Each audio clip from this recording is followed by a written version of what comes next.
So, this is going to be hopefully part of a series where I'm going to be playing League of Legends ranked, trying to beat my personal best and get out of bronze into silver, and then out of silver and into gold. Um, this game recording was taken a while back before the new season, and it's also recorded before I really had the setup that I wanted. So it's really going to be more of a reaction to my first game, since there's not really any of me talking. It's just straight gameplay with a little bit of muffled commentary every now and again. But I'm going to kind of dub over it with some of my own reflections, having now spent more time with the game and reacting to what I think might have been my first ranked game in League of Legends since reinstalling. So I'm clearing blue buff at the moment, starting Q, which is good. We already got first blood. I'm almost certain this is in bronze, and my gameplay reflects that I have been away from for quite a while. So last time I played was in high school, which was about 7 years ago. I'm kind of dating myself there, but it was a while ago. And wow, I have not smited anything yet. I'm holding on to that for no reason. Uh, yeah, so this is gonna be rough. I'm playing like I'm in bronze. I am also still learning Warwick, because previously my main was Nasus. I originally got into kind of upper silver back in the day through using Nasus top, because I knew that games in lower rankings tended to last longer. Nasus scaled, right? So in my mind, it made a lot of sense to play Nasus. Also, there was a game where I got traumatized by playing against a Nasus, and he just 1v5'd us, and I thought, you know what, I could do that. Let's do that. And I think that's how a lot of people end up finding their champions that they like to play in the game, is that they lose really, really hard to a champion, and then they decide, okay, that guy's going to be my main, because I want to do that to other people. So right now we've got our first clear. We're actually making pretty okay time for clear. It's not great, but for Warwick, Crab just came up, and we're almost done with our Krugs. So realistically, clear speed for a beginner, this isn't so bad. We're leveling okay, right? We got our W maxing. Now we're going in for the gank rather than the Crab. That was not great.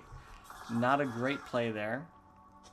But hey, no one died, so not so bad. Getting our Crab. Now you'll see a habit I never really get better at is hovering. I basically hover about it, and by hovering I mean like moving my camera to view other lanes. I don't do fixed. I'm almost always holding the spacebar down to keep the camera on me. I have kind of a janky mouse. It just does not feel good to move by nudging the edges of the camera. So whenever you see me actually move my camera, you're going to see me doing it through the minimap. And I think here I have my minimap up to like as big as the settings let you get the minimap, because I want to be always looking at my map, which is not something I do in this game. So right now I'm focusing down. I'm thinking, okay, Liana's low. I'm going to go chase her down, run her down, kill her. And it's like, okay, she's dead. That's okay. Garen. Go for Garen. Now, I should W here, but I don't. But, here we're going. We're going for it. W now that the Garen's ghosted out. Am I going to get the kill? No, it looks like Garen does get away, which is unfortunate. So if I had W'd when their jungler, the Fawn girl, when she died, and some of these more recent champions I'm still kind of trying to learn the names of, I think Lilia, whatever. When she died, I should have pressed W right there to get the move speed and stayed on Garen. We might have gotten the kill there, but it's okay. I'm getting very bold, going to try and invade. Let's see if I do the smart thing and just go back to clearing my camps. Yeah, okay, so I'm just going to go back to clearing camps. Getting the double longsword isn't terrible. So I got double longsword. Checking out bot lane. Bot lane's not doing so hot. So this game is definitely not off to a good start. We're only a couple minutes in, and it's looking bad. But hey, this is low elo. Anything can happen. Anything can happen, and just about anything will happen. Here I am clearing the wolves, going off to raptors. I think one thing you'll notice that I think I've always been pretty good at this is out CSing. Not like I'm doing it at a challenger level or anything, but I think for this elo, my farm stays pretty high. But that comes at a cost of not always participating in fights because I'm farming. Now here I am, blood scented. I'm hungry. I want to kill, but everyone's recalled. Except here I am catching their jungler. I have no idea at this moment. I have no idea what that champion does. I am just totally clueless. I just know that they're kind of low, and I want to kill. So I don't know what that ability does. I have no idea what's going on. I'm like, help me, please. I just know I'm in trouble. Flash. Okay, support engages. I'm telling her, please be careful, please be careful. And I die here, I think. Yep. Boom. So the mistake there is going back in. I should have just kept running, right? Because I'm solo, I can't save anyone. You know, if I do go back in like I just did, the only thing that can happen is that I die. I can't do anything else other than give them a kill. So in that instance, right play would have just been to keep running away. But that's a learning experience. We're back in the game. Respawn timers are still pretty quick. We're just going to go back to farming. So early on, I am buying pink wards a lot. You'll notice in the first few recordings that I'll upload, I am all about pink wards. I love pink wards. I remember when I was playing last, pink wards were the dragon eye, and you had to buy vision wards. I remember playing the game when the trinket system came out, where they had the free wards on the cooldown and the sweeper ward trinket. But I played back when you actually had to buy your green wards. So, well, they're not really green wards anymore, now they're trinkets, right? But I played like old. And I'm also I don't know what Rift Herald is. I don't know what Void Grubs are. That's all new to me. I have no idea what any of that is. All these different kinds of dragons are weird to me. I don't remember if I played... I don't think I played when they had... I think when I was playing, they just had the one dragon. Like, you just had your one kind of dragon, and that was the only kind of dragon you could get. But now there are all sorts of different kinds of dragons, and they change the map depending on which random dragon that comes up, and tower plating. What the heck? I had no idea what tower plating was. I just knew you wanted to hit them, right? Buffs I was familiar with, right? I don't know. I don't think I was really even all that familiar with Warwick as a champion, because I had not, like I said, my previous, I was a top laner previously, so I didn't really do jungle that much. But I did know, I think my reasoning for trying to switch into jungle was that jungle's all over the map, where you can influence all the lanes, and also you don't have to lane against anyone. You're against mobs like 80% of the time, and so you don't need to worry about if someone, beats you in lane, GG's. Well, it doesn't really work that way unless the rare occasion where someone actually really heavily starts invading you, but that doesn't happen very typically in lower ranks, unless they're Shaco. Shaco's terrible. But that's, it's just his champion design is to be annoying, kind of like Teemo. In either case, so I'm looking like I'm building Stridebreaker first. I got my Tiamat to help with the clear speed. Really, I have no idea what Stridebreaker is. Also, that's a totally new item. There are so many new items. I know about Tiamat. I'm not used to... I don't really play Work, so I don't know what he used to really build.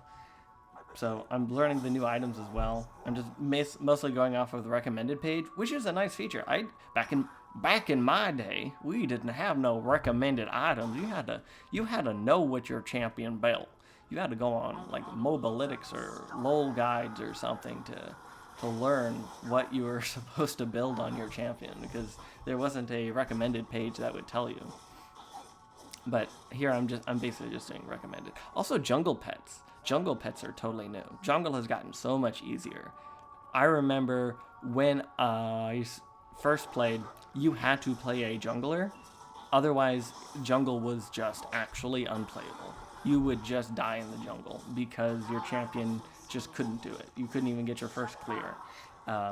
It could be so bad for some champions. But now any champion really can jungle. And, you know, the worst junglers, the skill floor for jungling is a lot lower. And that's just a nice clean kill.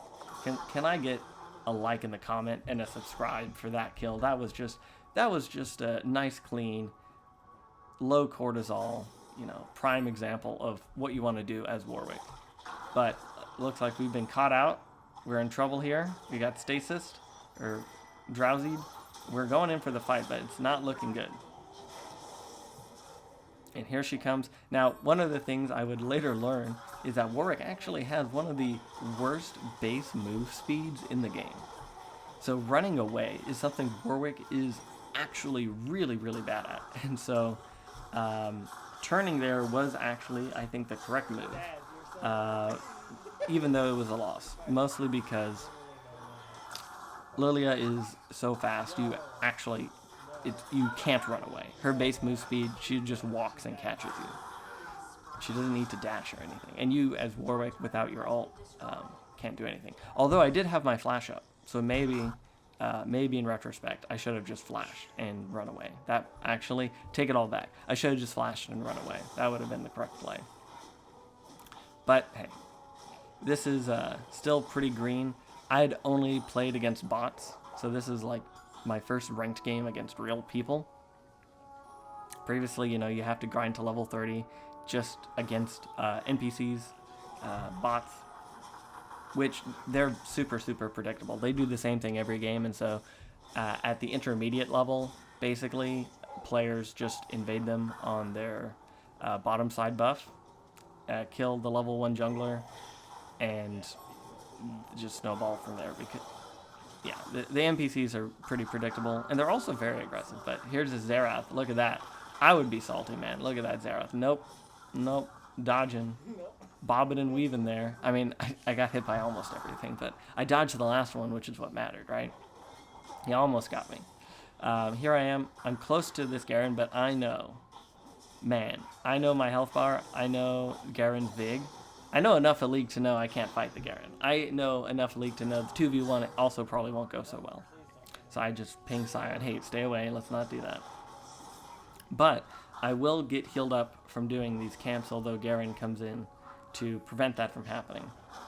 Sion being a good blocker there. Garen's just going to jump in. Now these guys, they can wail on each other all game. No one's going to really die because they're just so big and tanky.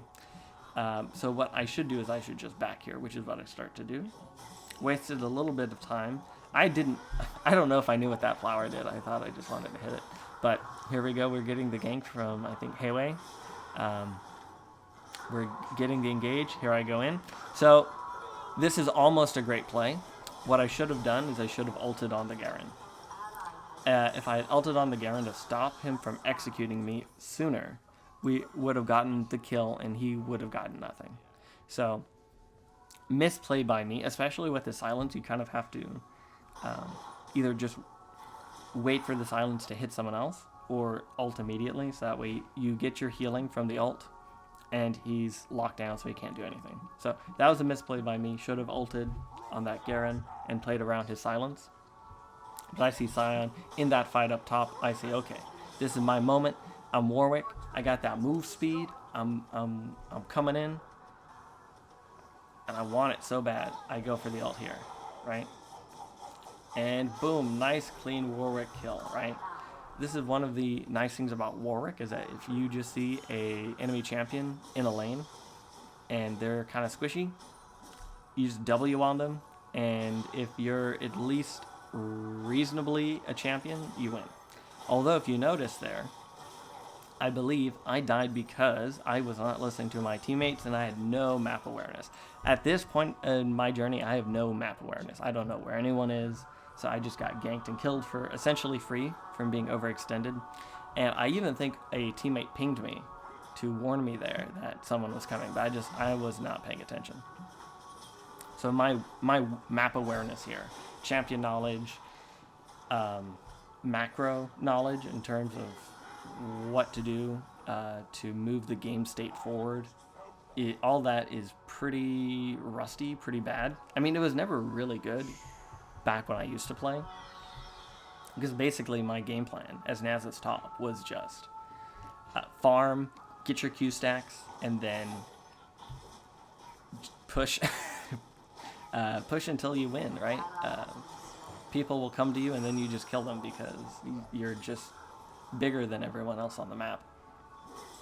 But jungle, especially Warwick, is a little different. Although one thing that Warwick and Nasus have in common is that neither one is really that good in a team fight.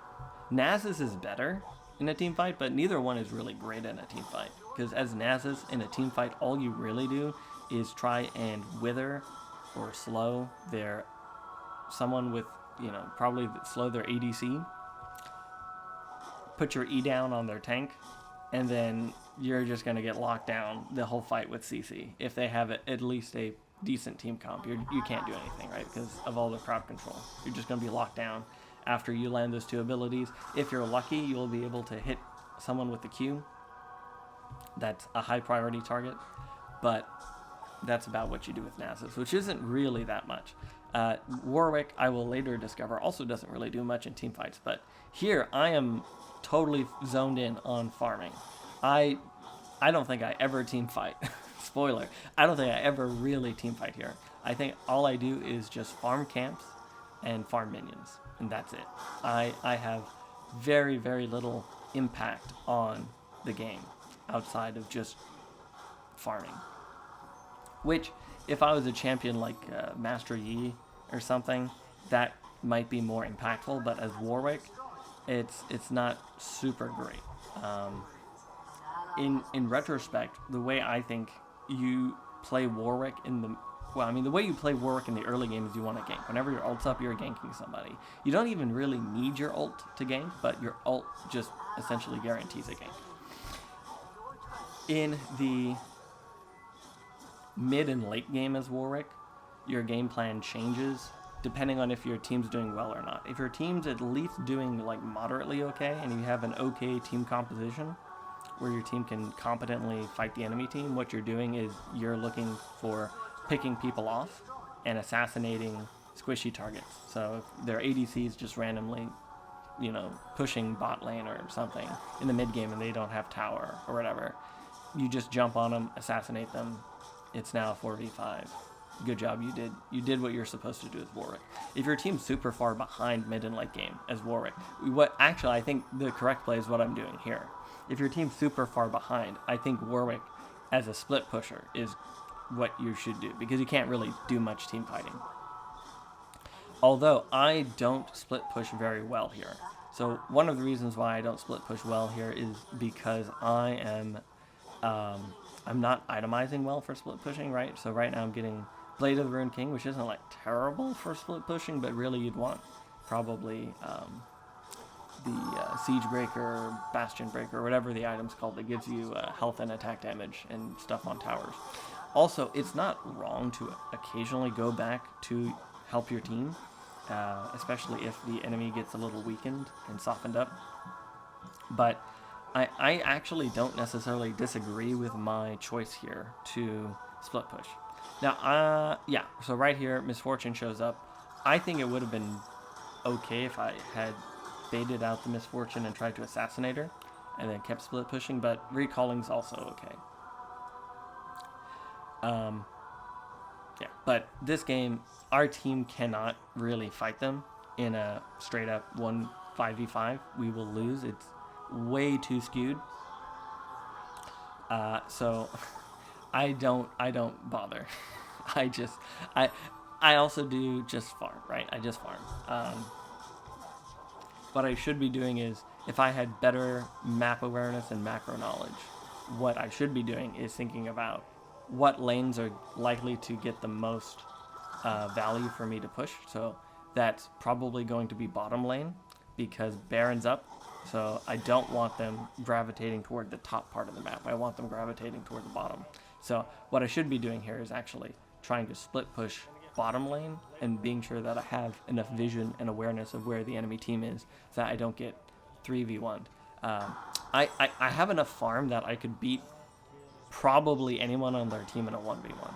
I don't know if I have the awareness to know that as I'm playing the game here, but looking back on it, because I've been able to farm, I have enough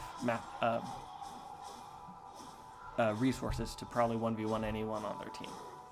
Now, you saw me ping the question mark enemy missing over the Baron because I knew enough kind of muscle memory of League to know, okay, the enemy's gone for a while, it's late game, they've got us pushed in base.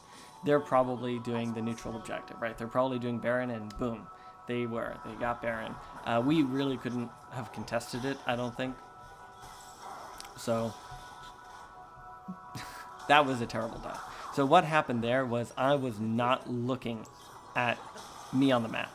I was focused in on the enemy in the jungle, and so I actually start taking damage and getting hit, and I'm not even aware of it until I jump back to myself in the camera and realize, oh shoot, there are two people wailing on me and attacking me, and then I die, right? So that was just poorly played. I could have ulted to escape there.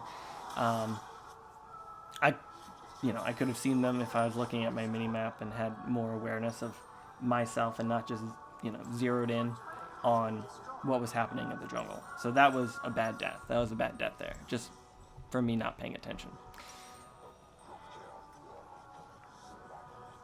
Yeah, so things are looking pretty bad. They've got Baron, all of our inhibitors are pushing. They've got so many more kills on our team, so much more gold. I am pretty sure you guys can guess what is going to happen. Leave a comment if you think we pull out of this. But the writing's on the wall here. Here I am in the base. They're coming after me. Blitzcrank hook. Boom. Beautiful hook by the crank. I should have tried to dodge it. I should have tried to ult on somebody, right? Maybe I had too much. I got silenced, I think, from the Garen. Maybe I couldn't have ulted on someone, but yeah, that was just a good pick off by the Blitzcrank. He did that exactly the way his champion wants to do it, which is just pull someone out of safety, take them out. And he did that perfectly. Looks like our team is getting mopped up as well. They're putting up a pretty okay fight, all things considered, right? Look at that Ashe, boom. So it's a 1v1 Ashe into Xerath. So Ashe, our team, considering how far behind our team is, right? Look how far behind our team is. We still actually came out even in that series of encounters there at our base. And they had Barons. That's, goes to show in these low elos, it's not over till it's over, because even though your team's pretty bad and my team fed basically the whole game, I also fed, by the way, right? The enemy team's also really bad, and they will not end the game. Right, so there's always a chance, because the enemy team really should have ended the game already. They had Baron, all of our inhibitors were down, but we still managed to keep them off of our Nexus, and we're still alive and still in this game. So let's see what we do. They still have that large lead. Do we bring it back? Are we still in it? Can we do something here? So as Warwick, I am just going back into farming mode. I am probably not even aware of what's going on at the base. I don't have a good reference for how dangerous having all three inhibitors down is, right? I have not played in a while. I just know, well, my team isn't going to do much. I don't want to mess with the enemy team. They're so big. I'm just going to split push. So that's basically what I do. But I'm not even split pushing, right? What I should be doing is pushing that top wave up here, drawing the enemy's attention away. But I'm not. I'm just farming their jungle, which, it's good to get resources, but my team needs meat, right? having all these resources, it doesn't do anything unless you translate them into game impact, right? So to win games, ultimately, you need to get resources, right? Get gold, and then translate that gold into items, then translate those items into game impact by making plays, by securing neutral resources, by getting kills, by helping out other lanes. And in doing that, then you win. But here, all I did was just farm. I didn't translate those items and stats into actual game impact, and so we lose, right? But that's just the first game. We'll see how I get better and grow, and hopefully this can be helpful as well for you all listening. Thank you for watching. Don't forget to like and subscribe.